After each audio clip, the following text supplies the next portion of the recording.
Well, hey there. Welcome to the Julie Wagner podcast, where we talk about bold leadership, clear strategy, and building a life and business rooted in faith. I'm Julie Wagner, executive leader, business coach, and mentor to women who are tired of hustle-driven leadership and ready for something more sustainable, grounded, and impactful. This podcast is about clarity over chaos, conviction over comfort, and leading well in every season, at work, at home, and in your calling. And if you're listening to this thinking, I'm ready for deeper work and real change, then you'll want to stay close. In just a few weeks, I'm opening spots for the Legacy Leadership Intensive, a transformational leadership experience for Christian women, founders, business owners, and leaders who are ready to build a legacy, not just a title. So let's get into today's episode. Okay, so it is Sunday night on December 28th, and I cannot believe that this is my final episode of 2025, but what a wild ride it has been this year. So if we have not met yet, my name is Julie Wagner. If you've been with me all year, or even if you just found this podcast recently, I want you to hear this clearly, okay? Thank you. Seriously, thank you from the bottom of my heart. I cannot even express how grateful I am that someone would even listen to 5 minutes of me rambling online. It's an honor and a privilege to be able to speak about leadership and tie it in with your faith and Jesus. And it blows my mind. So I'm going to stop rambling. So this year, guys, we have spent a lot of time dismantling survival mode. We've questioned hustle culture. We've challenged vague leadership. We've rebuilt a version of success that's rooted in clarity, conviction, and Christ, not in chaos. And I'll be honest, 2025, it didn't make it that easy. The pace of business accelerated. Technology is moving faster than most leaders can keep up with. The rules, I feel like they change mid-game. Sometimes it's like they change on a weekly basis. And for founders and leaders, executive business owners, I don't know about you, but it often feels like the goalposts have just been constantly shifting this last year. But here's what I don't want us to do today.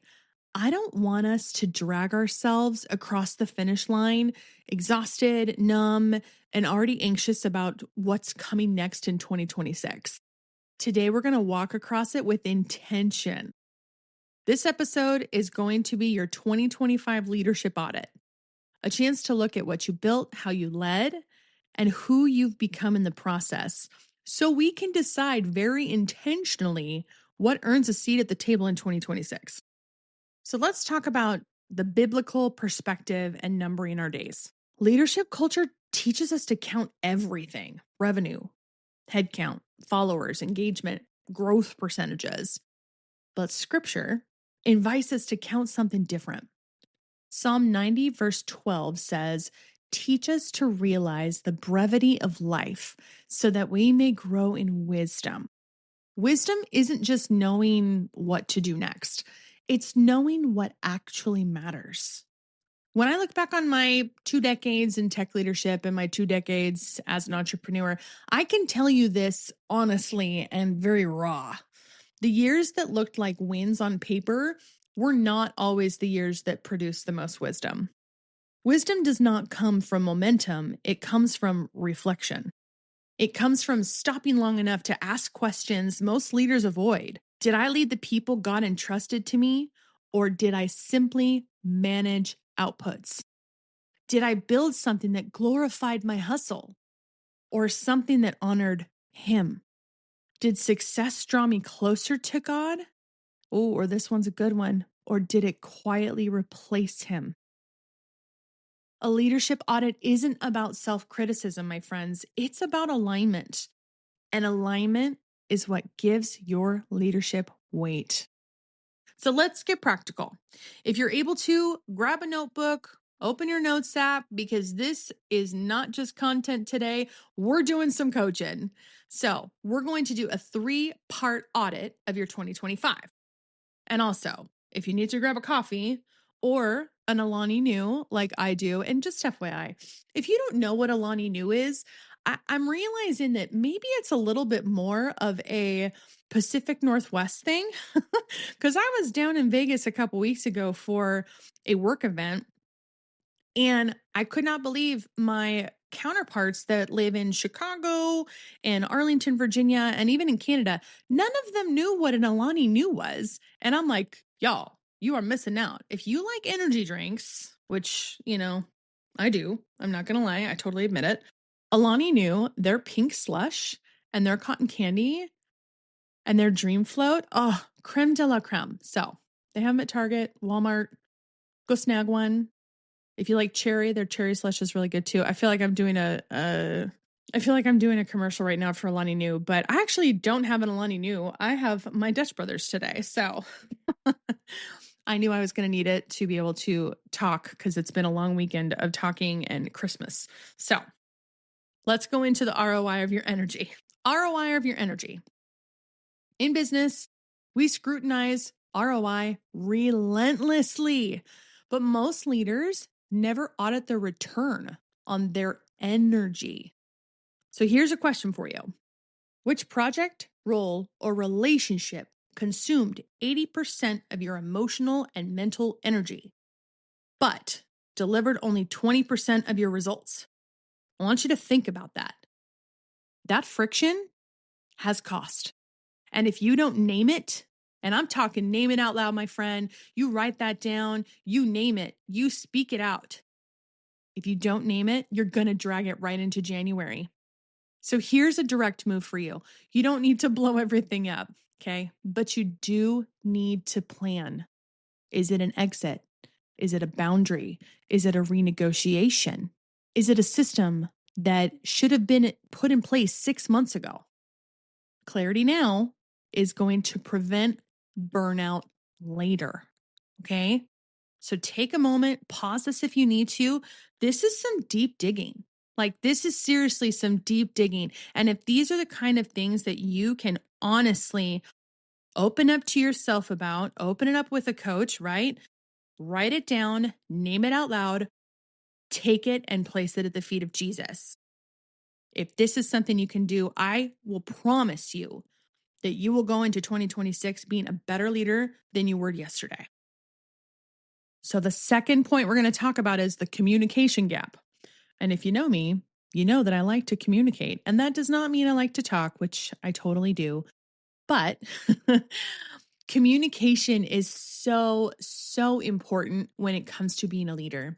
So, and we've talked about this, right? We've talked about how clarity is kindness. So let's just be honest with ourselves.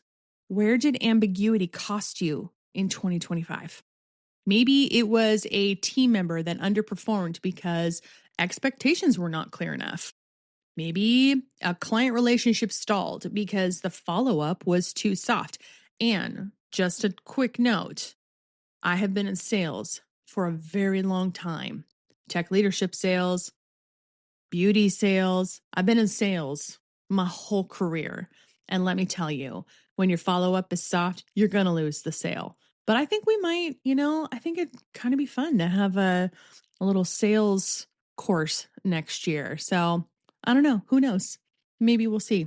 So the next point is going to be a conflict, right? Did you have a conflict that lingered because directness felt uncomfortable? Most leadership problems aren't people problems. They're communication problems. So here's a strategic move for you. Own the gap. Not with shame, but with maturity. Refine the system.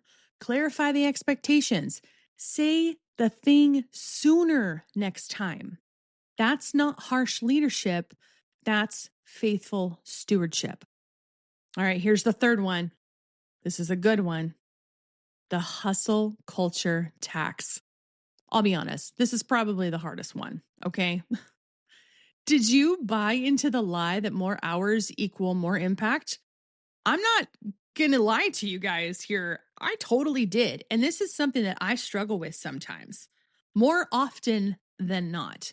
So I'm speaking to myself when I'm talking about this, but I did. I bought into the lie that more hours was going to equal more impact. I got stuck a lot in the overanalysis paralysis, which I know is an issue for me. And so thankfully, I'm able to call that out because I know myself well. I'm able to call it out, write it down, leave it at the feet of Jesus. And this is something that I've been working on with Jesus for some time now, and I've gotten a lot better. Okay. A lot better. But still, I get stuck in that rut sometimes. I get stuck on that hamster wheel, and that's what it feels like. It feels like you're on a hamster wheel sometimes. So I want to tell you, if you ended 2025 exhausted, disconnected, spiritually dry, maybe constantly on all the time, you paid a tax that was too high this year. God never asked you to burn yourself alive to prove that you were called. Here is a grounded move for you. Let's leave the more is more mentality in 2025. In 2026, we move towards essentialism, fewer priorities, clearer focus, deeper impact. So I want to be fully transparent with you. And sometimes I'm a little too transparent. But again, if I'm not growing, I'm dying, right? So it's something that I'm working on. But with decades of experience, and yes, I had to relearn some things this year.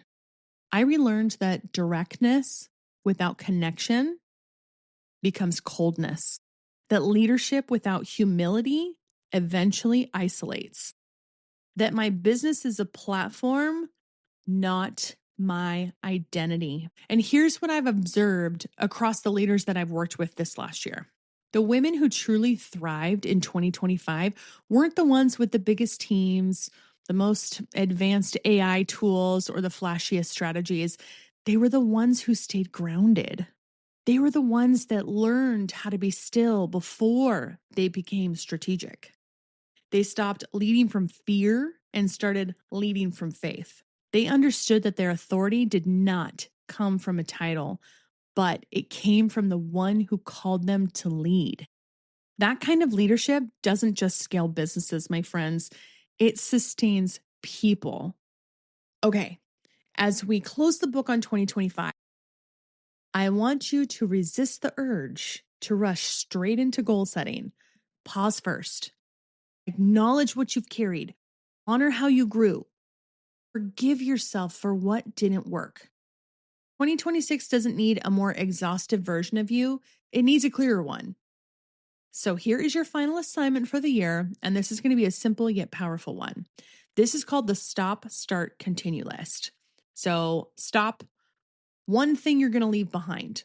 Maybe it's hustle. Maybe it's ambiguity. Maybe it's people pleasing. Start one thing you're committing to.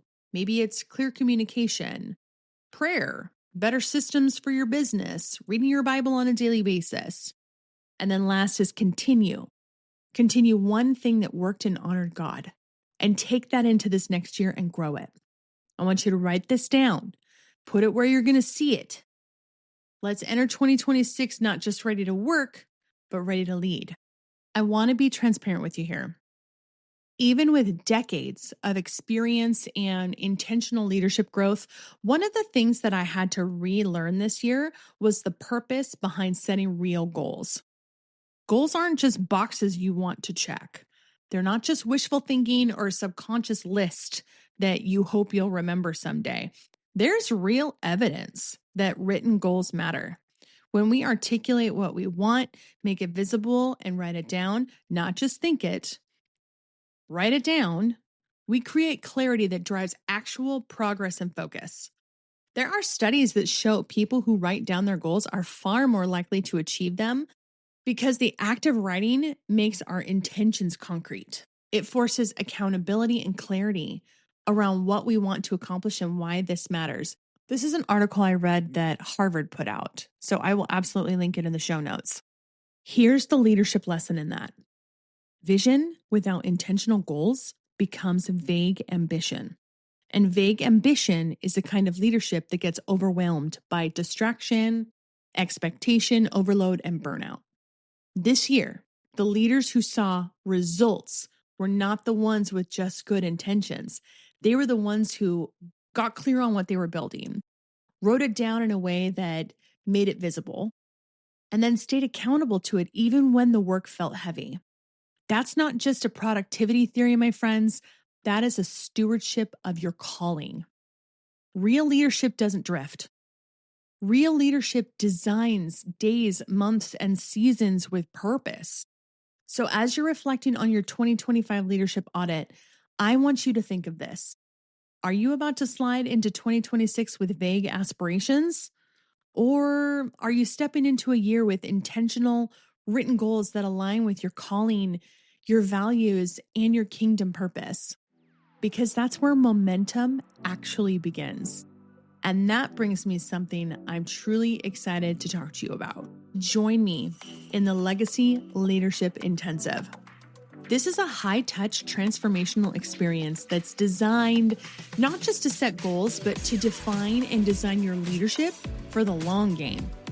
We're going to work on clarity, strategy, alignment, execution, and yes, we're going to write it all down together. So when you go into 2026 and you launch into 2026, you're going to launch with confidence instead of confusion.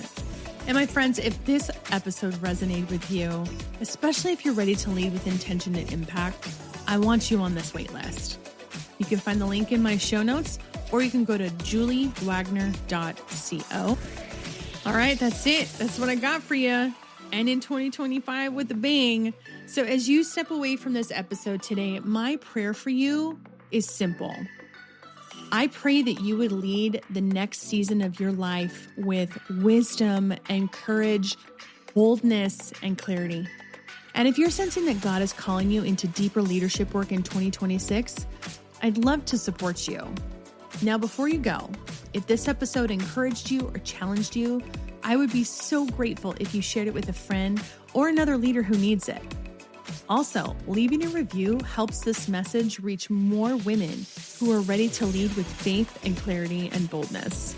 We drop new episodes every Monday so you can start your week grounded, focused, and ready to lead well. Thank you for being here. It's been an honor to walk through this year with you. I'm Julie Wagner, and I'll see you next Monday.